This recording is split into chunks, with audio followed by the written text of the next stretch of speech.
Let's look ahead to Saturday in the NBA, previewing the games, taking a look at the upcoming schedule, and our streams of the day. Mike Bolt. Thanks, Josh. It's Michael Bolton here, and it's time for another episode of the Locked On Fantasy Basketball Podcast. Let's get to it. Let's get to it, indeed. You are Locked On Fantasy, your daily NBA fantasy podcast. Part of the Locked On Podcast Network, your team every day. Hello and welcome to the Locked On Fantasy Basketball Podcast, brought to you by Basketball Monster. My name is Josh Lloyd and you need me on that wall. I'm also the lead fantasy analyst at basketballmonster.com, and thank you for making Locked On Fantasy Basketball your first listen every day. We're free, we are available on all platforms, and we are part of the number one sports podcast network, the Locked On Podcast Network. So thank you for pushing us to number one. Thank you for pushing me towards number 100 subscribers on YouTube. I want the play button. I want to stick it behind my head. I'm going to lick it every day before I come into work. So let's get it. Let's get it going.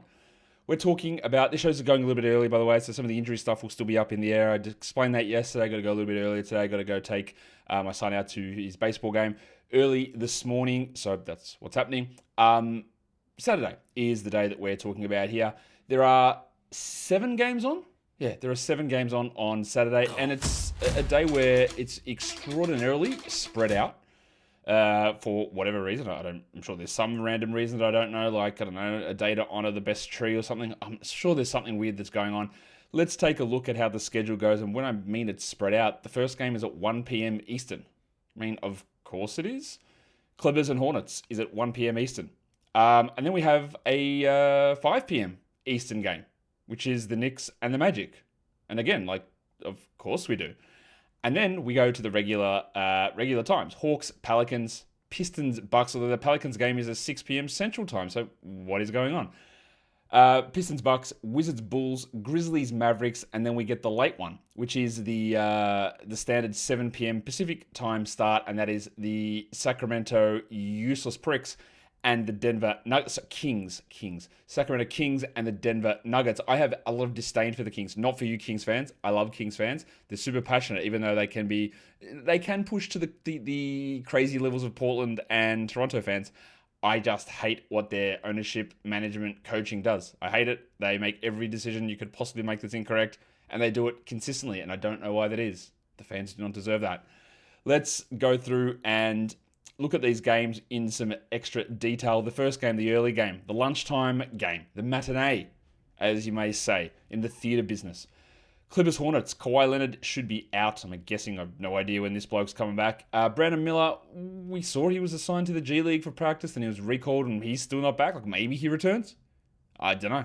I've got LaMelo Ball as questionable because this is the first of a back-to-back and I doubt he plays both games.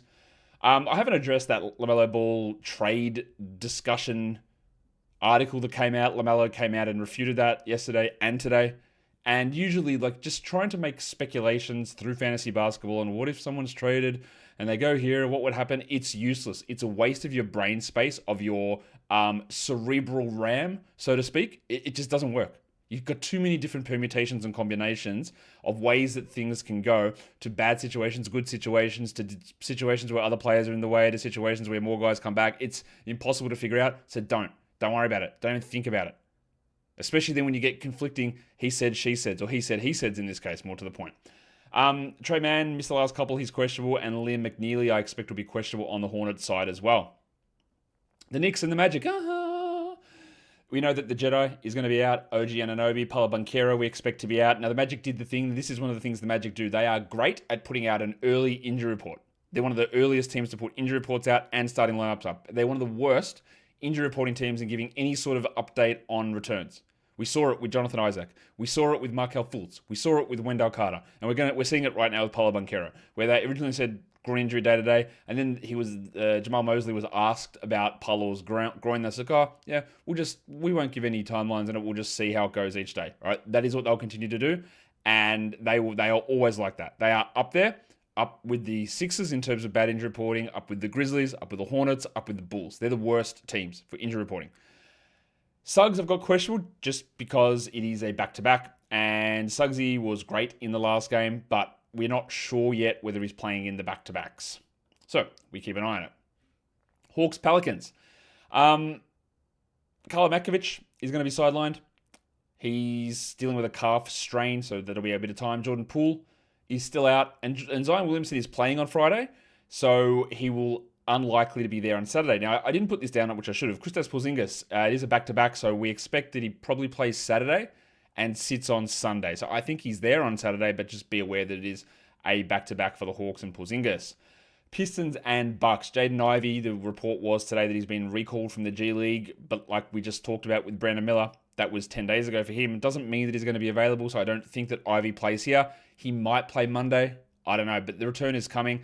Toby Harris was questionable on Tuesday, so they haven't played since then. So I would expect that Harris is pretty close to playing, and the same with Karis LeVert, who was questionable also.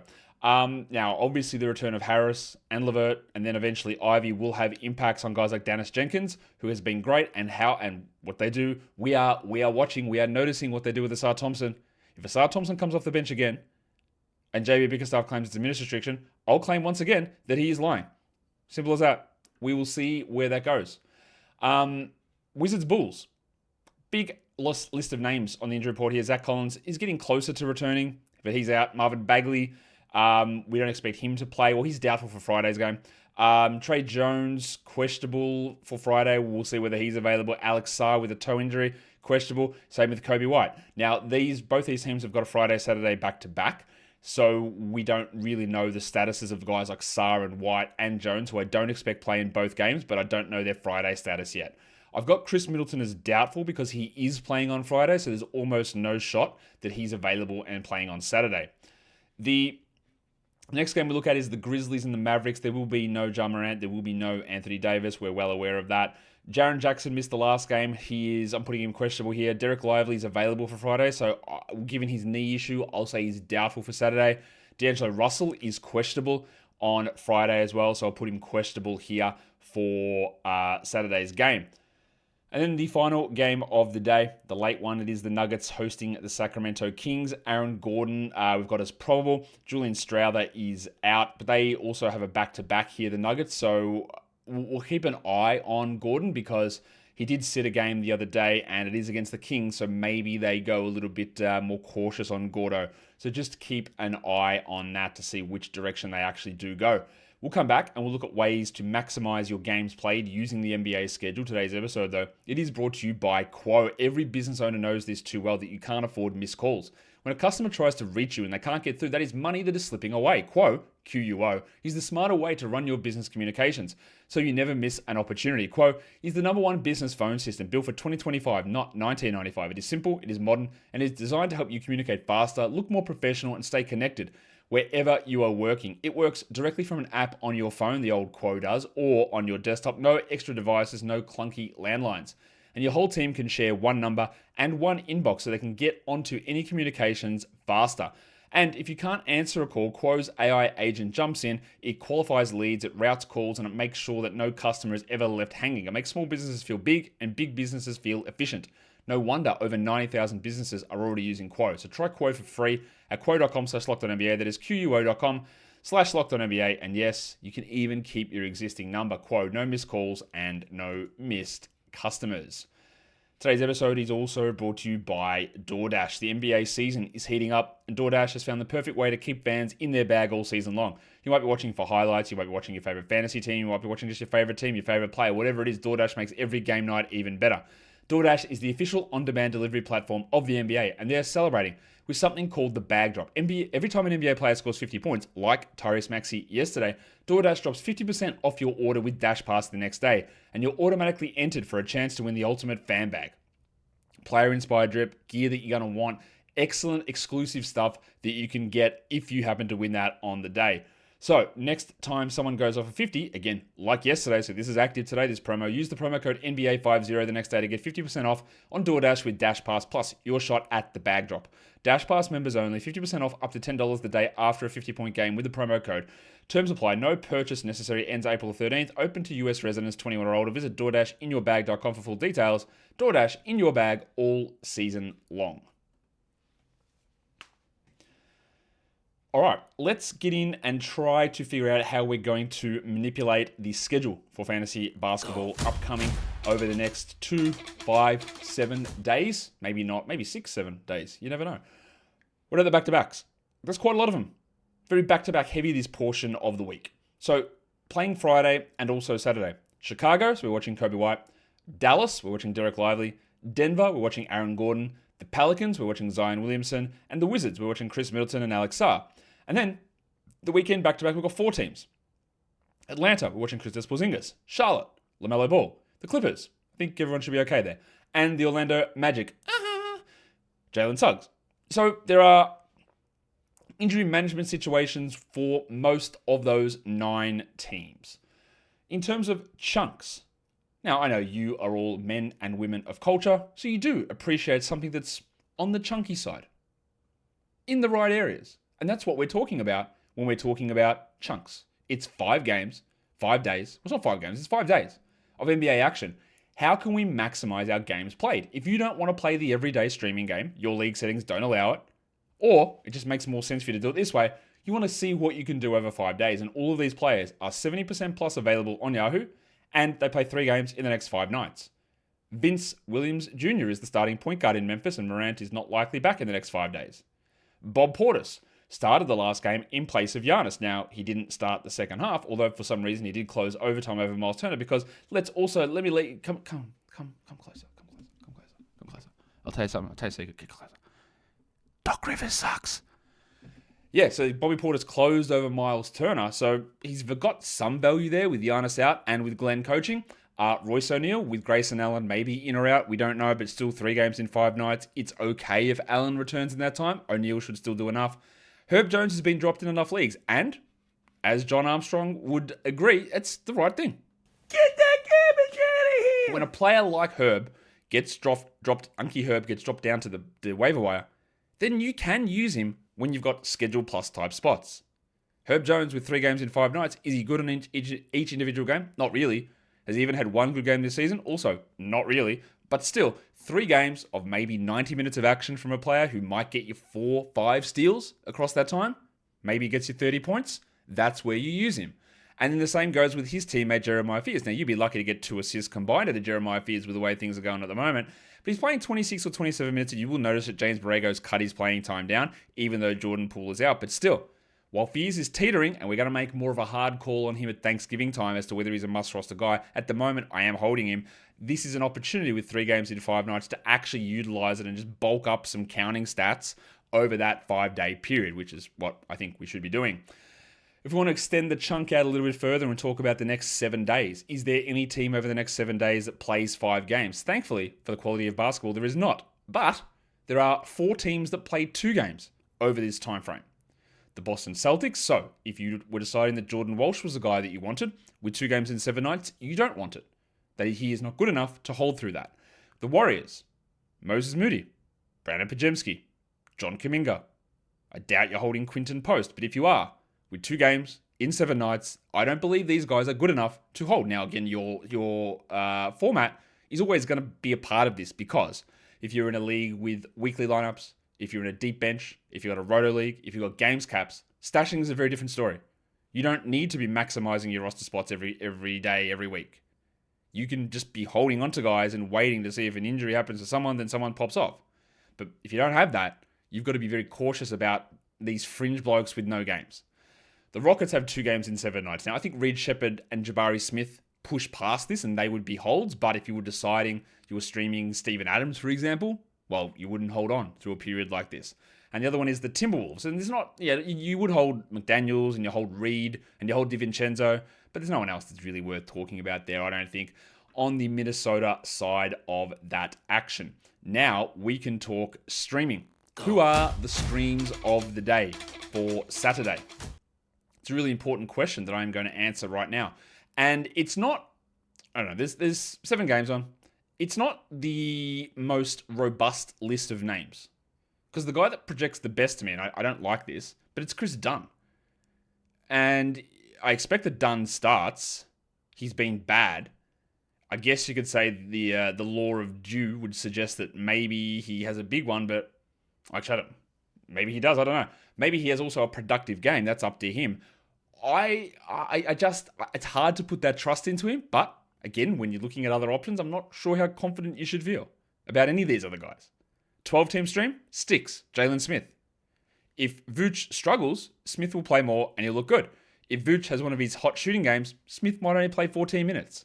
And recently, it has been Smith over Vooch in those scenarios, but last game, Vooch was great. So we saw fewer minutes from Smith. So it is risky.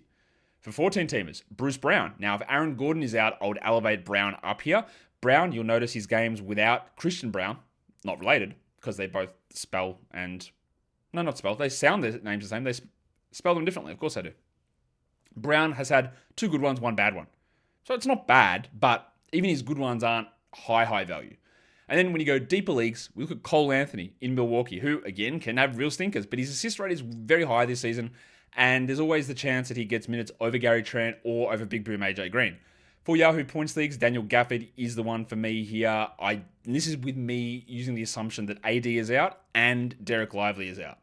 And then the other one on ESPN, it's the Blizzard. It's Yas Queen. Derek Queen still doesn't hit 30% rostered. Now, again, he is probably, outside of JB Bickerstaff and Asar Thompson's minutes, I think Derek Queen might be the thing that I'm watching the most over the next couple of days because he's had this weird habit of doing nothing for 3 quarters and stacking up stats in the final 10 minutes of a game.